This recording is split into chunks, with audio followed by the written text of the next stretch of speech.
Hello there. Just hopping on here to riff for a bit about the rock and the hard place that anxious attachers often find themselves in relationship, which I know from personal experience.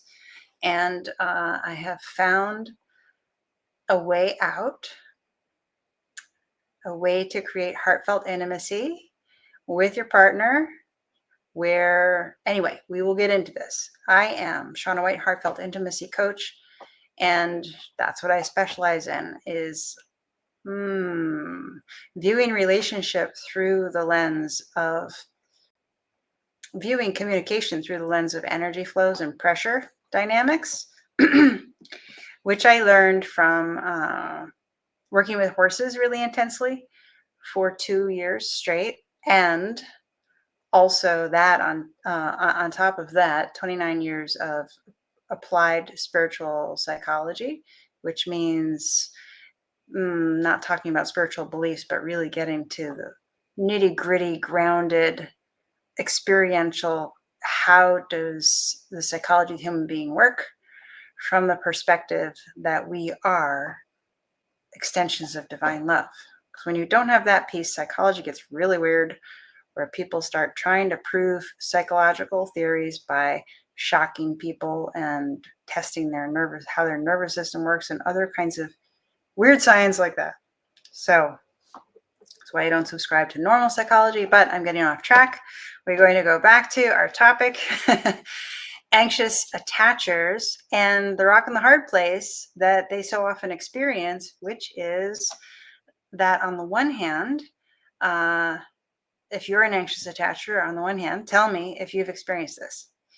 That on the one hand, you try to express your needs to your partner, and then they get defensive or they shut down. Or on the other hand, you try not to piss your partner off. You try not to do the wrong thing. And then you feel like a doormat. I actually want to read what somebody said. And it's too bad. I should have brought this up earlier so I don't make you wait while I find it. If I can't find it, then I can't find it. One moment.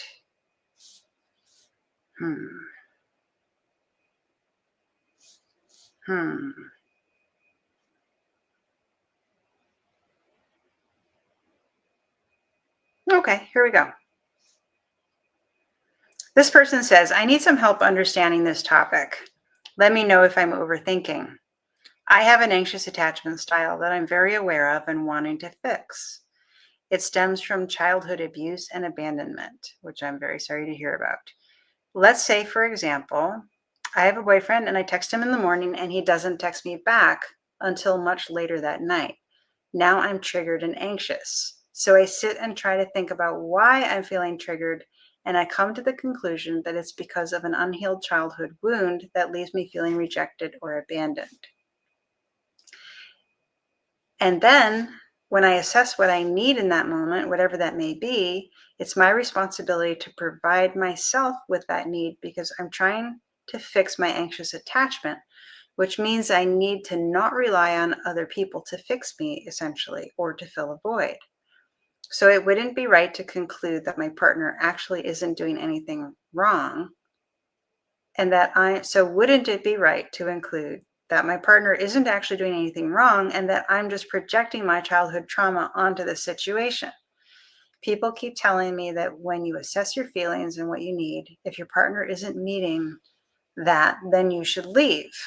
Or this is I have a new term now, a new acronym, GARP. If anybody knows GAP, GAAP, Generally Accepted Accounting Principles, we also have in this world GARP, which is Generally Accepted Relationship Principles. And it's a generally accepted relationship principle that if your partner doesn't meet your needs, then you should just leave, move on. But what's really going on underneath the surface is much more nuanced than that, usually. Okay, So wouldn't it be right to conclude that my partner actually isn't doing anything wrong and that I'm just projecting my childhood trauma onto this situation? People keep telling me that when you assess your feelings and what you need, if your partner isn't meeting them, then you should leave. But wouldn't that be enabling the problem, her own problem, or looking for a partner that is going to enable your anxious attachment? I love this woman. She is asking really important questions for her own growth. She says, I'm just very confused on where the line is between recognizing if you truly do have a neglectful partner or if you are projecting your own issues onto your partner. Isn't that the question that we're all trying to solve? Whose baggage is it? When something goes wrong, who's responsible? Is it my partner? Is it something I'm doing? Or is it both? One of the hardest things to sort out. She says, for context, I am with someone who communicates with me at least once a day, but frequently forgets to call me back, doesn't really text me back, and also forgot to call me back the night before my birthday when he told me that we would stay on the phone until midnight. When I addressed how I was feeling about the communication, he told me that he is just very busy and that he feels he shows his feelings for me by communicating with me every day. So then I beat myself up because I feel that he isn't actually doing anything wrong and that I'm just projecting my own anxious attachment onto him. Now, I appreciate that she gave the exact situation that spawned the question for her, because there's definitely something up with his communication, because he said he would do something and then he didn't do it. So, and he, according to her account, he doesn't really want to take responsibility for that. So there is a red flag about her partner, what her partner is up to. However, because she's triggered, because she's got an anxious attachment pattern inside her of how she reacts to the situation, she's not clear enough in herself to be clear about asking him to be accountable, like asking him. So, and here's what it comes down to. Like, on the one hand, we want to grow. Maybe, I don't know if you do, but I want to grow to a place where I can embody an inner connection with love and peace and calm and patience in all of my communication with everyone in the whole world. And most especially with the people that I love, with my family members and with my significant other. And I want to take responsibility for my own thought process, so much so that even if my partner does something that deserves questioning, that I can still show up with patience and kindness and gentleness and not assuming anything. That is true. And another thing that's also true is that when people put forceful energy into the ether, they get pushback. And this, I feel like I also learned from horses, because with horses, you know, you could have two mares standing next to each other, and one of them puts their ears back and the other one kicks them, and then it's over, right? And it's like this little vignette of, I mean, it's a little more complicated because there's hierarchy stuff that goes on, pecking order stuff that goes on with horses. But just setting that aside, this little vignette of one horse put a little meh energy into the air towards the other one, and the other one gave pushback, and then it's over. It's like, it's not about you emotionally wounded me or you did that to me. It's not about history. It's not about childhood wounds and all that stuff. It's just about the energy that got put out in the moment, and the energy and the natural response that it engendered. So that's also true. So when we're trying to pull apart things that go on in a relationship, it's important to acknowledge both of those things, that we we want to be able to take responsibility for our own self and not project energy out to our partner. And if we do project disharmonious energy out to our partner and we get pushback, okay, I'm not going to hang you because you were less than loving and patient and kind in response to the forceful energy that I put out, right? So it's important to acknowledge both, that we both want to take responsibility and grow. Ideally, if you're in a relationship with someone who doesn't want to take responsibility and doesn't want to grow, then maybe you do want to reconsider that relationship, but it might not be a healthy relationship to be in. Probably isn't. But as long as both partners do have a reasonable amount of self-awareness and a desire to take responsibility for their part, then there's that part. But the other part is also acknowledging that when we put some energy out, that it's going to create a response. And so for her, it's great that she's self-reflecting on the lack or the wounding that she feels inside that may be connected to her anxiousness. That's a huge dynamic that we all go through, in the sense of the ways in which we feel like love is missing, broken, or lacking.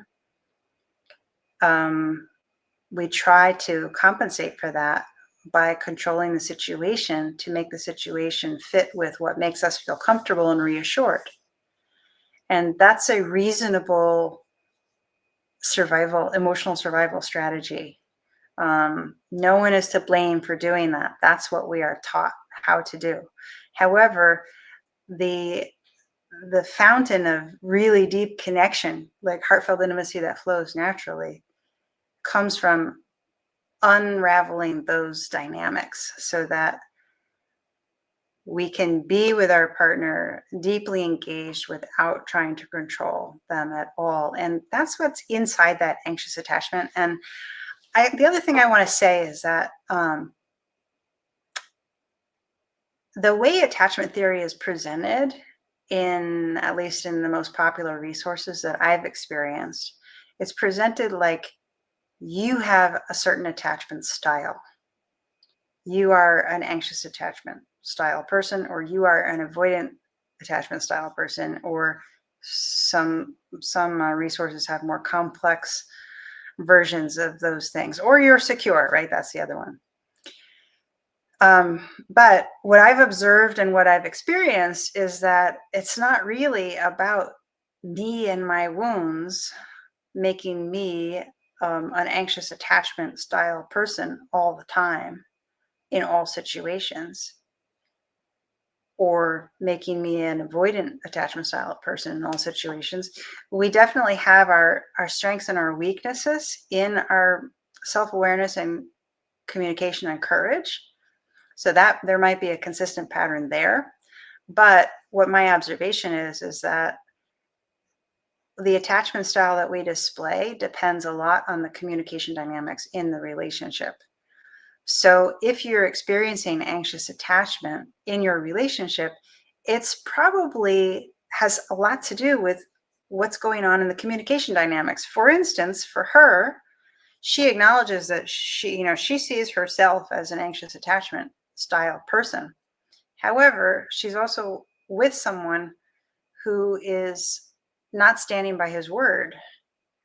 And that is a behavior that deserves questioning, deserves accountability, no matter how small it is. It doesn't matter. It's not like he's evil or did such a bad thing. We better take him to task. But honesty is displayed as consistent behavior, and his behavior is not consistent.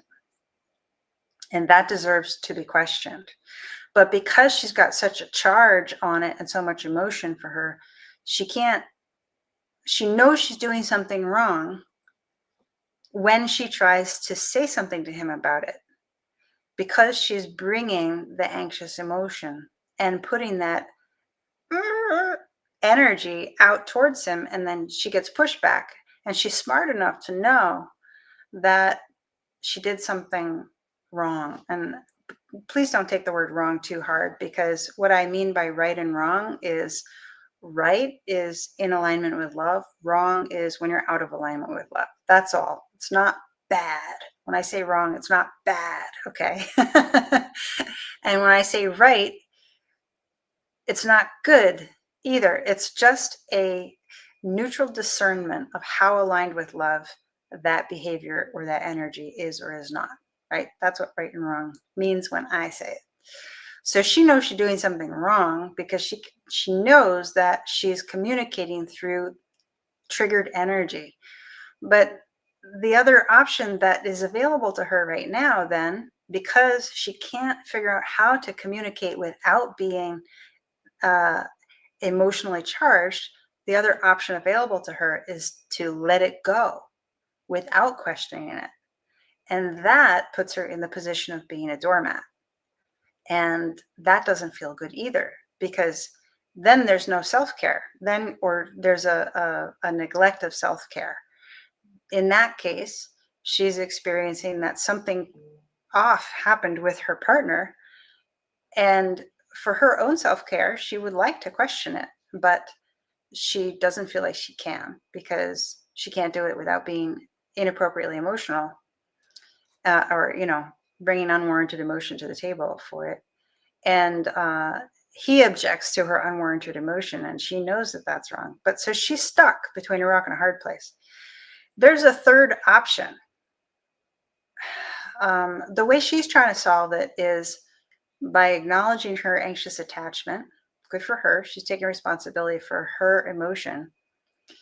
And by looking at what are the wounds in her childhood that are contributing to that emotion. Now, I want to say, on the one hand, good for her that she's doing that. On the other hand, I think that the material that she's following is not giving her a full enough picture, because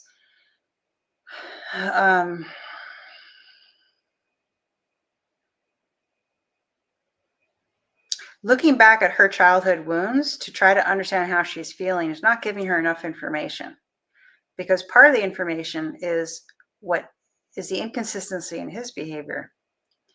And there may be other information too. All that information is available in reading the energy in the moment. You can't read energy in the moment if you're trying to psychoanalyze yourself.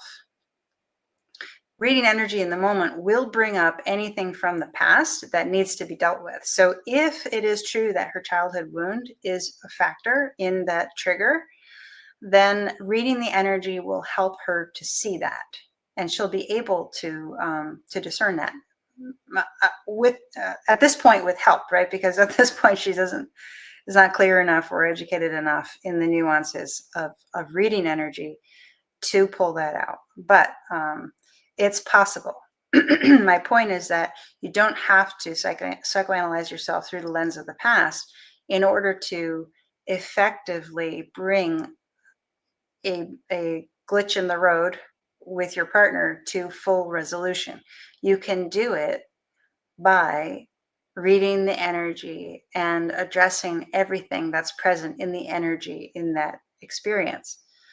And this is not a woo-woo thing. This is about reading the energy in your body and your sense of alignment, and then finding what are the words that allow that energy to go, yes, my nature is known, my message is delivered.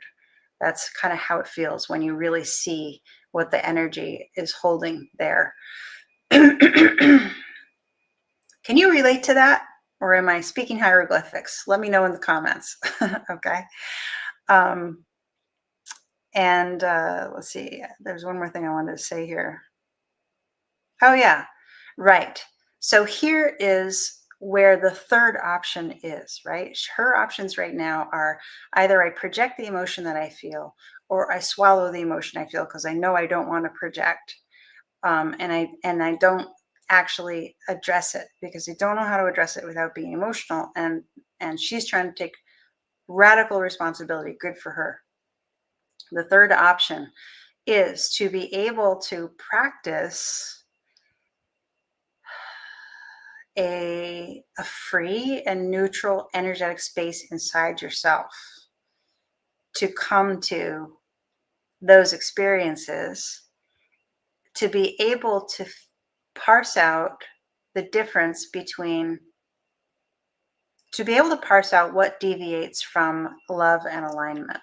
So by practicing how to feel, practicing an inner connection with love and inner alignment in that inner connection with love, it gives you a neutral baseline. And from that neutral baseline, you can then ask an innocent question of your partner to bring them to account. You can also detect the difference between your neutral baseline and how you're feeling. And this is how you can discern your own baggage. So your baggage takes you off color from that neutral baseline of an inner connection that's aligned with love, and or could be both.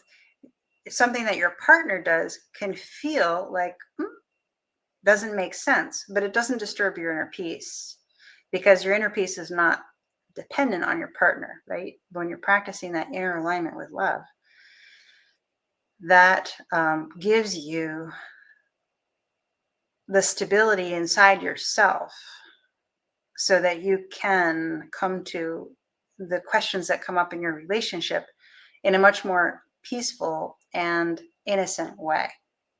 And so that's the third option that allows her to communicate with her partner without projecting her emotional energy onto her partner. And that is the way of coming to challenges in relationships that opens up heartfelt intimacy, that removes the pressure dynamics that build up in relationship. Whereas when you communicate to your partner with this emotional energy, it feels controlling, and your partner is like, I don't want to be controlled. There was even another post recently, but I'm going to save that for another video. Let me know your takeaways from this. What stood out to you the most about this exploration, about the rock and the hard place that comes up when we are experiencing anxious attachment and something comes up in the relationship that we would like to address, but we don't know how to address it without being triggered. All right. I look forward to hearing what your thoughts are, and signing off for now. See you again soon.